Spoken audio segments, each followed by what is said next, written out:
Quem é o responsável pelos problemas, pelas dificuldades que acontecem hoje na sua vida? Vamos lá. Já se prepara. Verdade que balança todas as estruturas e vai balançar mesmo, porque aqui, gente, nós gostamos de ordem nas estruturas, né? E se não chacoalha pra gente voltar pro nosso caminho, pro nosso lugar, o negócio não vai pra frente. Então, olha só. Desde quando você nasceu, desde o momento em que você foi gerado, lá na barriga da sua mãe, lá no ventre dela, todas as histórias que ela passou durante a gestação estão aí dentro de você. Priscila, mas só da minha mãe? Não, o do seu pai também. Porque justamente naquele momento da fecundação, já tinha toda a história do teu pai também. E aí veio você, toda linda, lindo, maravilhoso, maravilhosa. Só que aí com o tempo, você nasceu e você já tinha algo predestinado na tua vida. Predestinado, o que seria isso? Você fala, Priscila, é o meu destino? É, a gente tem um destino. Não é à toa que você nasceu dentro da família que você nasceu. Talvez passando as dificuldades que você passou. Porque justamente dentro dessas dificuldades era onde você precisaria se desenvolver. Só que aí, eu tava até falando com o meu marido sobre isso. Olha só, é como se você viesse pro mundo e você já tivesse algo predestinado, porque o seu campo sistêmico veio passando por inúmeras situações. Traumas, dramas, dificuldades, pessoas que desejavam histórias novas, que rompessem algo. E veio você todo lindo, maravilhoso nesse campo sistêmico para reparar algo. Para ser esse grito de alerta do tipo, eu vim para mudar. Só que aí você nasceu todo puro. Aí veio a mãe, aí veio o pai, deram educação, cada um veio fazendo de uma forma. E você foi se moldando dentro de tudo aquilo que você recebeu deles. Tiveram momentos em que a sua mãe, talvez ela não te deu a devida atenção.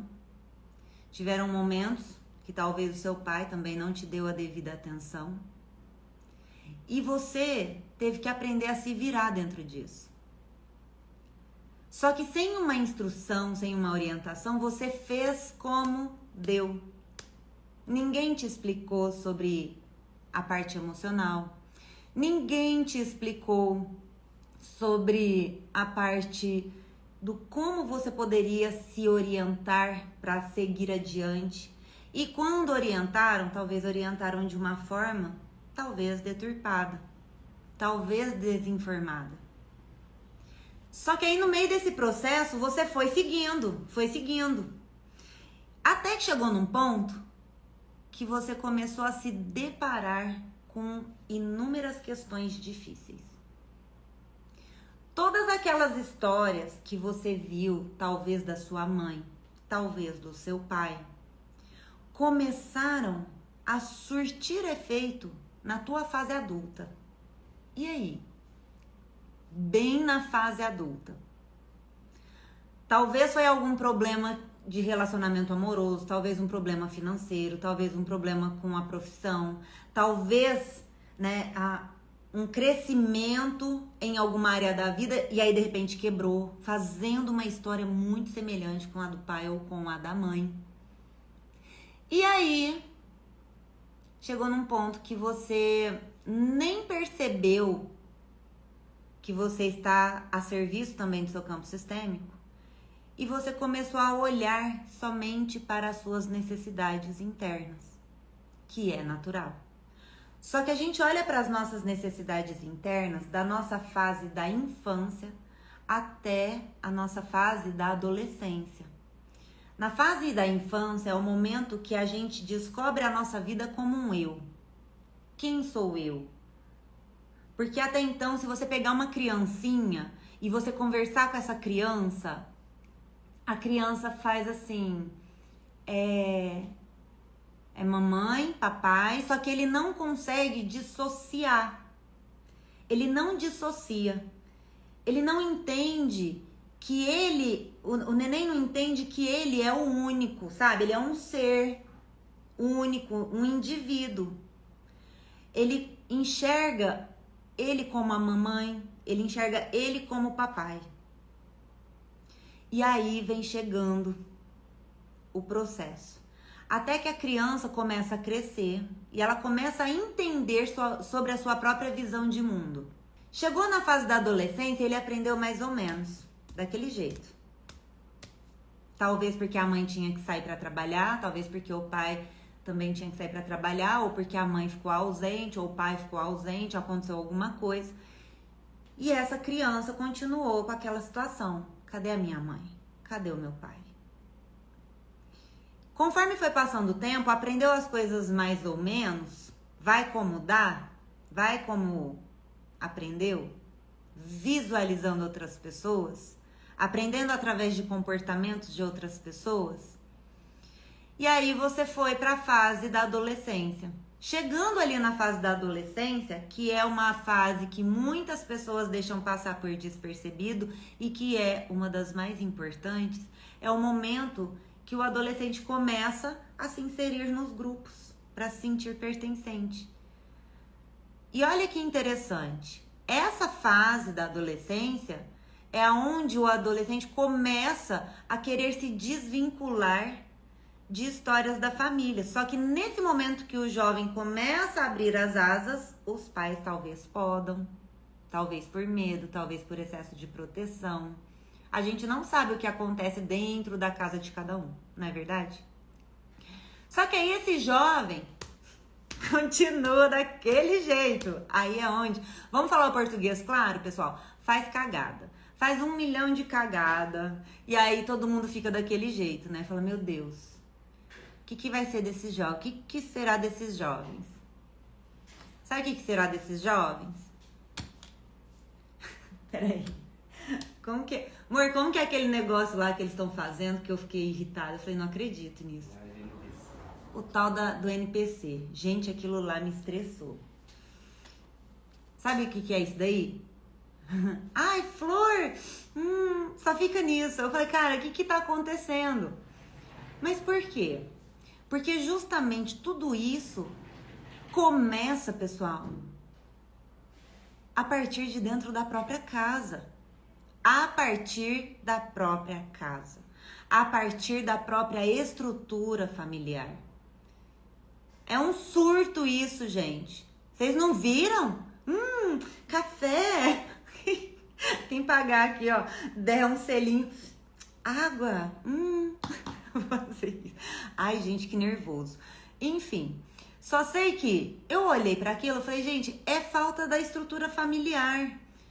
Porque busca facilidades, não busca o conhecimento para conseguir dar uma orientação. Então as pessoas se sujeitam de uma forma que é muito triste. É muito triste isso. É muito estranho, gente. Mas enfim, gente, dá até coceira na minha cabeça. Vocês vão falar, ela tá com piolho? Não, não é piolho, é coceira mesmo. Me dá, sabe? Pix. É mais ou menos isso. Aí, a gente começa a perceber o quê, pessoal? Que quando a gente vai seguindo adiante, chega na nossa fase adulta, a gente começa a querer culpar. Culpar. É isso. Porque a gente aprendeu a não assumir nossas próprias responsabilidades. Eu falo isso por experiência própria. Eu não sabia assumir minhas responsabilidades. Eu achava que tudo era culpa de todo mundo, menos a minha, porque eu era toda santa, eu era a salvadora. Onde já se viu a salvadora toda perfeita ter algum problema? Então, a gente entra nos lugares e a gente se coloca em certos lugares que a gente acaba achando que todo mundo tinha que ser diferente. A mãe cuidou de mim em tempo integral, de forma religiosa ainda. Olha que diferente. Só que lembra de uma coisa, pessoal. Tudo que é em excesso, isso pode dificultar a vida do filho. Tudo que é completamente sem, também pode dificultar a vida do filho. Por exemplo, hoje eu tô aqui, eu abro mão de estar com a nossa filha aqui em casa, de estar ali conversando com ela, porque eu estou aqui cumprindo a minha missão. Eu pago um preço por isso, não estou com a nossa filha. Eu sei que amanhã ou depois ela pode se revoltar e jogar na minha cara. Só que o que eu posso fazer? Se eu busco oferecer o melhor para ela, da mesma forma, você dentro da tua casa. E da mesma forma, a sua mãe e o seu pai. Priscila, mas como que a gente faz com aquelas pessoas que foram adotadas? Eles também têm pai e mãe biológico. Todo mundo que tá aqui tem pai e tem mãe. Ah, Priscila, eu não tenho pai porque não tá na minha certidão. Não tem problema. Como que você nasceu? Não foi do Divino Espírito Santo. Você nasceu de um pai e de uma mãe. Ponto. Então, biologicamente falando, nós já sabemos que nós já estamos aqui justamente por causa deles. E de outro lado, tudo aquilo que faltou na nossa vida, que eles não nos entregaram, é justamente o momento que nós seguiremos adiante para buscar em outros lugares. Só que no momento em que nós não olhamos para as nossas próprias emoções ou as nossas carências afetivas, nós projetamos isso nas outras pessoas. E é justamente nesse momento que a gente começa a atrair pessoas semelhantes àquelas que a gente mais odiava. Entenderam? O que acontece dentro disso? Uma exclusão. Excluiu ali o pai, porque o pai fez alguma coisa com a mãe. Excluiu a mãe, porque a mãe fez alguma coisa com o pai ou fez alguma coisa com a gente. Até que chega num ponto que a gente começa a lamentar na vida, seguindo adiante lamentando no drama, no trauma, na tristeza, na dificuldade e deixamos de agir. Lembra, o sofrimento é uma escolha. Crescer dói, mas sofrer é uma opção. Bert Hellinger ainda disse uma frase que é bem interessante. Dos pais nós recebemos tudo e nada. O tudo nós já temos. O nada nós buscaremos em outros lugares. Aquele nada que os nossos pais não nos entregaram, aquilo que a gente acha que faltou, é justamente o lugar que a gente tem mais força para a gente se desenvolver. É justamente naquele lugar que você tem força para fazer o diferente dentro da tua árvore genealógica, na vida das pessoas. Então, ou seja, é nesse lugar que está literalmente a tua missão. Já parou para pensar nisso?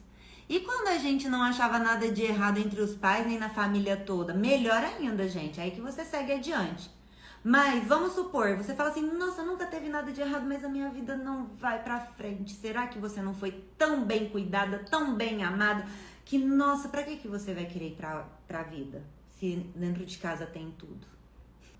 É profundo, é profundo. Com qual idade a criança pode começar a constelar? Sua pergunta é excelente, porque quando se trata de campos sistêmicos e quando o pai ou a mãe olha para o filho e começa a pensar assim, gente, peraí, esse filho, ele tá me mostrando tal problema. O que vai acontecer dentro disso? Esse filho, na verdade, ele demonstra uma atitude da mãe e do pai. É um reflexo que eles têm dentro de casa. Então, nesses casos, eu sempre oriento os alunos meus. Eu falo, gente, não constelem as crianças. Constelem a mãe ou o pai. Aquela pessoa que buscou ajuda. Geralmente é a mãe que busca, mas eu já vi pai que buscaram também. E eles mesmos estavam abertos para o processo. Então, isso partirá de cada um. Entendeu?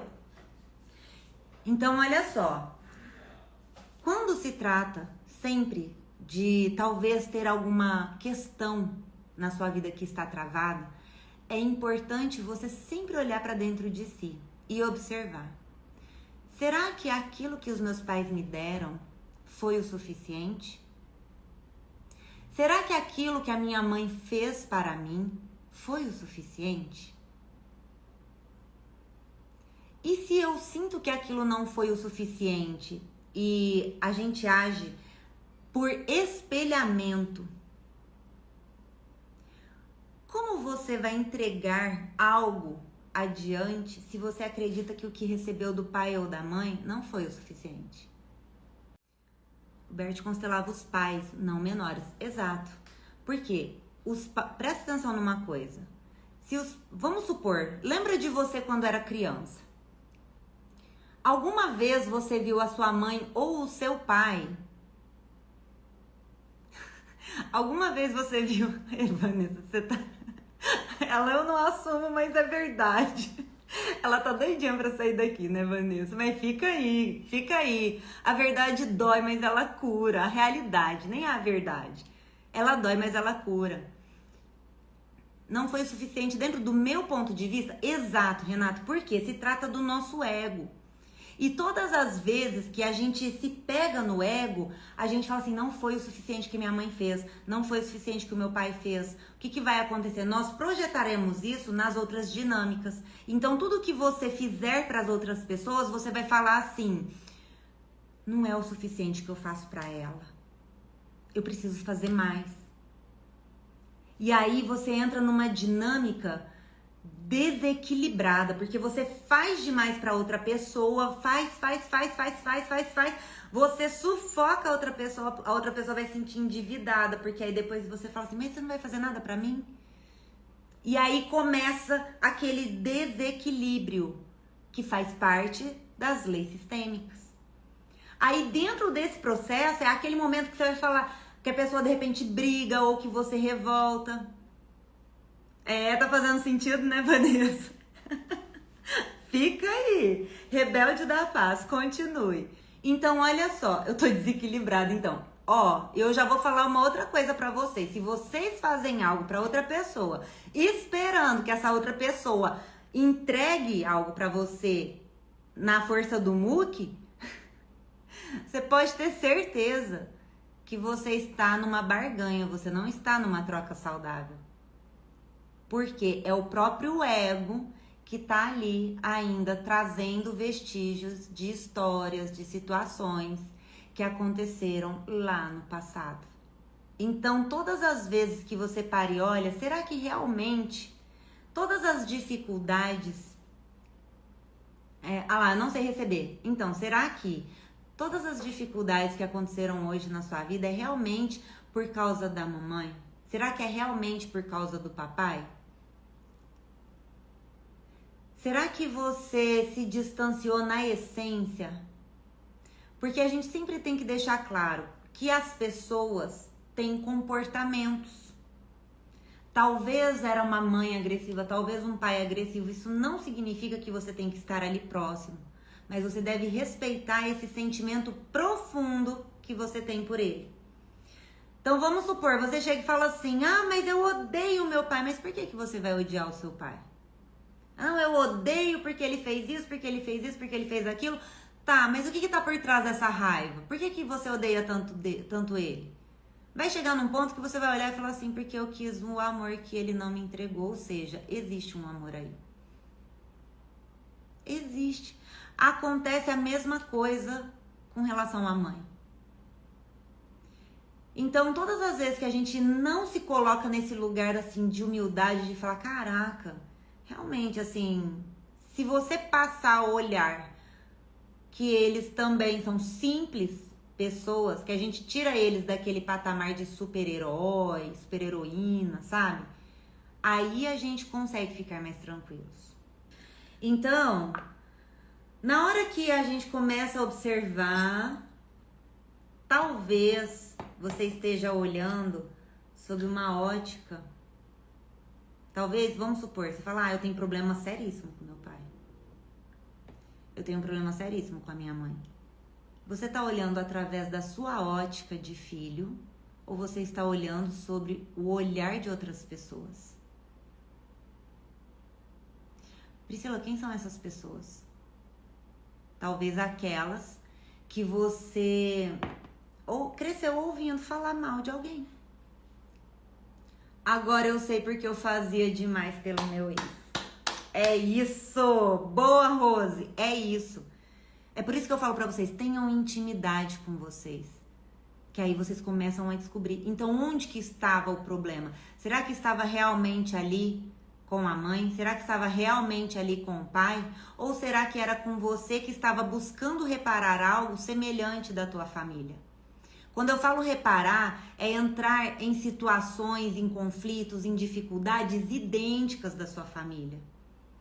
Pri, o dinheiro é mãe? Sim, o dinheiro é mãe. Gente, eu fiz o Clube da Leitura Sistêmica durante 2 semanas, estava sensacional, falamos muito sobre questões desse tipo. Dinheiro e força para finalizar tarefas vem do pai. O dinheiro, ele tem a energia equivalente da mãe, tá? Claro que isso é um assunto para uma outra live, mas só para você conseguir compreender, ele tem uma energia equivalente da mãe, tá? Então, por exemplo, o dinheiro, uma constância de dinheiro na vida, então está relacionado com o pai. Entende? Porque o pai é o que traz constância, é o que traz a força para seguir adiante, para crescer. Agora é pai. Exato. Mas, por exemplo, por que o dinheiro tem essa energia equivalente da mãe? Porque ele também está a serviço da vida, da sobrevivência. É o dinheiro que nos mantém vivo. Porque a gente compra comida, a gente paga a nossa moradia. Entenderam? É por isso. A mãe é a que nos dá a vida, que fala sim, vem pra vida. É aquela que nos permite estar aqui hoje.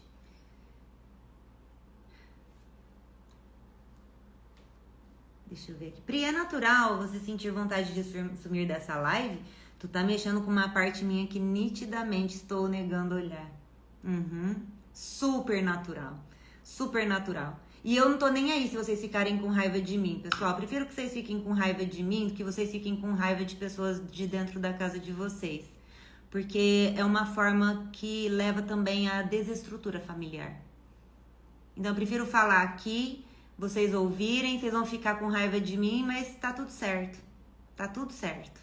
Eu não levo pro lado pessoal, podem ficar tranquilos. Que bom, Rose, que bom. Porque assim, de verdade, gente, não é legal. Ó, qual que é a realidade? Eu vou falar a verdade nua e crua aqui pra vocês. Não é legal a gente saber que a gente erra, porque a gente cresceu ouvindo todo mundo falar que a gente tinha que ser o 100% certo, que tudo que fazia era errado, porque papapá. Enfim, a gente cresceu querendo ser perfeitos, mas o perfeito não existe. A gente cresceu tendo que se apertar pra se encaixar em lugares que não são nossos dentro da nossa família. Pri, eu tenho dificuldade de ser mãe e esposa. Então, agora você vai observar como é o seu olhar com relação à sua mãe, com relação ao seu pai. Até começar a namorar e medo. Eu enfrentei até exorcismo por enurese. Gente, eu não sei o que é enurese, não. O que é enurese? Eu estudo muito, mas fujo demais, então. É porque a gente começa a perceber também, pessoal, que quando a verdade, a realidade, ela vem à tona, é como se a gente tivesse... Sabe quando a gente cria um mundo de ilusão? 70%, 80% dos problemas que você criou dentro da tua mente é tudo ilusão. Ah, tá. Xixi na cama. Entendi. Entendi, Pri. Entendi agora. Obrigada, pessoal, por me ajudar. Eu não sabia. Eu não sabia que era essa palavra, sabia? Obrigada. Aprendi uma palavra nova. Sim, obrigada, Claudete. Então assim, comecem a perceber, sabe? Que todas as vezes que a gente criou ilusões, é como se a gente tivesse construído um castelo de areia. E aquele castelo tá uma gracinha. Só que a base dele tá completamente desestruturada. E aí, quando a gente começa a observar a realidade que não é nada daquilo que a gente tinha criado, a gente acha que tá desmoronando. A gente sente dor, a gente sente raiva, a gente não tem para quem jogar mais a responsabilidade. E a gente percebe que a gente precisa crescer. A vida pede para que nós cresçamos. Só que todas as vezes que pede pra gente crescer, a gente retorna. A gente busca formas de continuar naquele lugar, mesmo que esteja apertado, mesmo que esteja ruim. Agora, quem aqui é terapeuta? Imagina só o teu cliente. Se vocês já têm esse conhecimento, imagina o cliente de vocês que não tem nem noção do que está se passando na vida deles. Entenderam? Então, e agora? Para onde correr? A não ser fazer esse mergulho dentro de si mesmo. Ou simplesmente voltar para o seu lugar. O voltar para o seu lugar é reconhecer que você não é mãe da sua mãe, não é mãe do pai, não é pai do pai, nem pai da mãe. Não é, talvez você é o mais velho, então você não é o filho caçula, sabe? E todos os momentos em que você vai, entre aspas, ser desafiado, as pessoas chegam e você precisa falar não, porque você tá percebendo que a pessoa, ela quer se sujeitar ou quer que você esteja numa outra função que não lhe cabe. E aí na hora que você tem que dizer atrás. Talvez por uma sensação de não se sentir amado, não merecimento. Quem aqui tava falando, eu tenho dificuldade de receber. Sabia que essa dificuldade de receber é também uma atitude arrogante, de manter as outras pessoas desequilibradas com você? Isso é profundo. Manter as outras pessoas desequilibradas com você. Pois eu me sinto com dupla personalidade em alguns momentos. Eu estou adulta, em outros eu estou fugindo das responsabilidades. Isso daí é o processo de amadurecimento. Deixa eu ver. Dificuldade de receber.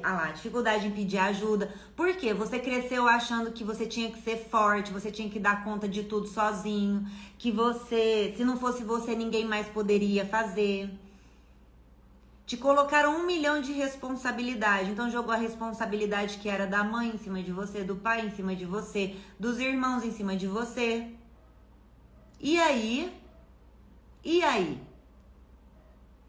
Aí você não se dá o direito de chorar, você não se dá o direito de errar, você precisa fazer tudo pra todo mundo, porque você aprendeu que fazendo tudo pra todo mundo você se sentiria amado, porque alguém falou, nossa, muito obrigada, você é tão boazinha. Aí você fala, de nada. Aí, chega num ponto que você não tá dando conta. Alguém lembra daquele símbolo, aquele deus grego, o Atlas? Vocês já viram essa foto do Atlas? É uma simbologia muito forte, sabe? É uma simbologia muito forte, porque ele tá carregando o mundo nas costas. Vocês estão igual o Atlas ali. Tudo carregando o mundo nas costas, tendo que ficar forte. A Mulher Maravilha... Não, gente, vamos sair desse lugar.